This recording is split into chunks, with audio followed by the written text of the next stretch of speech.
22. Corridors rise, fall. Sometimes I sense we are subterranean. Other times we find ourselves following passageways that become bridges high above ground, linking one tower with another.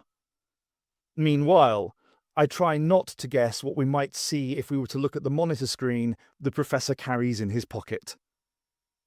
We reach a point where two tunnels intersect. This is all guesswork. We turn left, following a corridor that runs downward.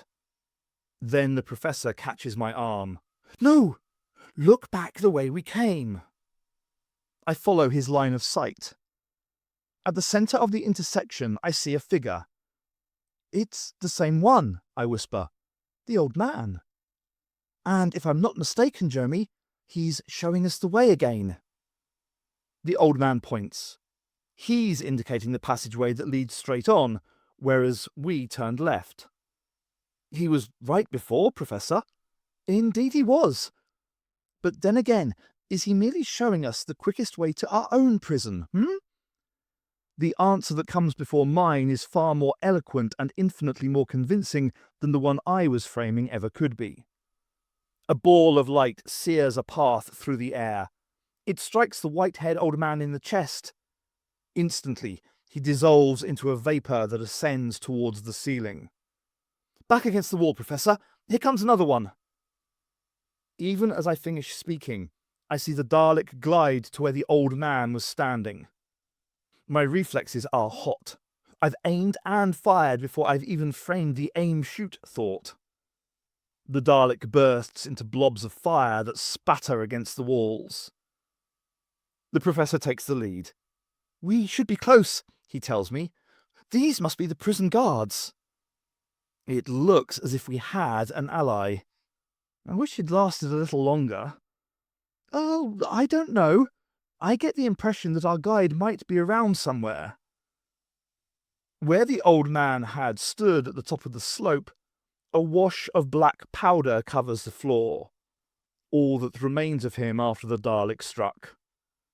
The Professor scans the burnt dust, then crouches and picks up a small object between finger and thumb. It's an insect that has been seared by the intense heat. Our friend, the winged parasite. So the old man really was one of the walking hives? It looks that way. But you said these hives tricked their victims into thinking they were safe. Then the little beauties lay eggs under their skin at the first opportunity. Yes. He's thoughtful. So why are they trying to help us? Another deception? Possibly.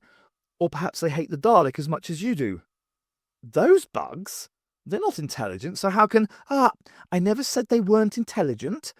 They are telepathy. They scan our brains for images of people we know and with whom we feel safe.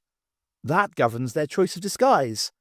Perhaps they have collectively... He shrugs. A collective consciousness. You said you thought you recognized the man. I believe I do. I don't know where from or how or his name.